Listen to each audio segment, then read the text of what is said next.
Hi guys, welcome to Ammu blogs. నమో వెంకటేశాయ. కలియుగ వైకుంఠాధిపతి, అడిగిన వారికి వరాలిచ్చే ఆపతముక్కులవాడు ఆ శ్రీనివాసుడు.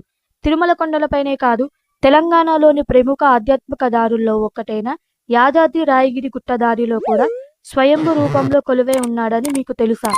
దాదాపు 600 సంవత్సరాల సుదీర్ఘ చరిత్ర కలిగి ప్రకృతి ఒడిలో అద్భుతమైన కొండలపైన వెలిసిన క్షేత్రమే శ్రీ రాయగిరి వెంకటేశ్వర స్వామి దేవస్థానం. ఈ రోజు వీడియోలో ఈ పురాతన స్వయంభు క్షేత్రం విశేషాలు, దీని వెనుక ఉన్న చరిత్రను పూర్తిగా తెలుసుకుందాం. ఈ క్షేత్రానికి ఉన్న అతిపెద్ద విశేషం ఏమిటంటే, ఇక్కడ స్వామివారు మానవ నిర్మితం కాదు, స్వయంభువుడు.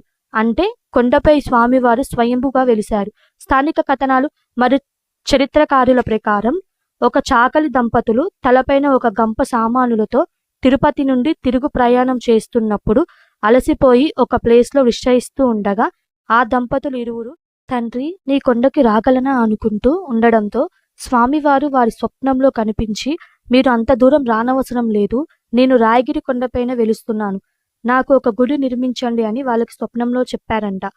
ఆ ఇరువురు ఆ రాజ్యంలో ఉన్న రాజువారి వద్దకు వెళ్లి చెప్పడంతో రాజుగారు స్వయంగా ఈ గుడిని నిర్మించారంట.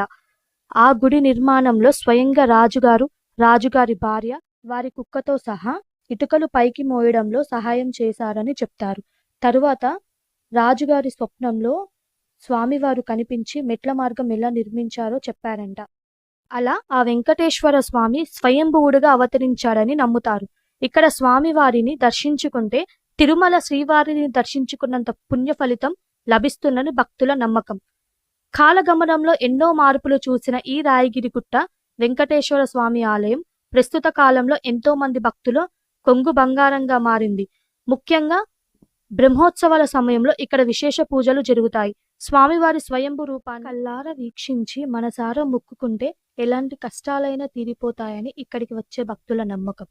యాదాద్రి వైపు వెళ్లే భక్తులు తప్పకుండా సందర్శించాల్సిన అద్భుతమైన, ప్రశాంతమైన పురాతన క్షేత్రం ఈ రాయగిరి వెంకటేశ్వర స్వామి ఆలయం. మరి మీలో ఎంతమంది ఈ పురాతన స్వయంభు క్షేత్రం దర్శించుకున్నారు? నేను ఈ క్షేత్రాన్ని మొదటిసారి దర్శించుకున్నప్పుడు నిజంగానే చేశాను. మరి మీ అనుభవాలను కింద కామెంట్ సెక్షన్లో మాతో పంచుకోండి. ఈ వీడియో మీకు నచ్చినట్లయితే లైక్ చేయండి, మీ మిత్రులతో షేర్ చేయండి. ఇలాంటి మరిన్ని విషయాల కోసం ఇప్పుడే మన ఛానల్ను సబ్స్క్రైబ్ చేయండి. ఓకే గైస్, ఉంటాం మళ్ళా.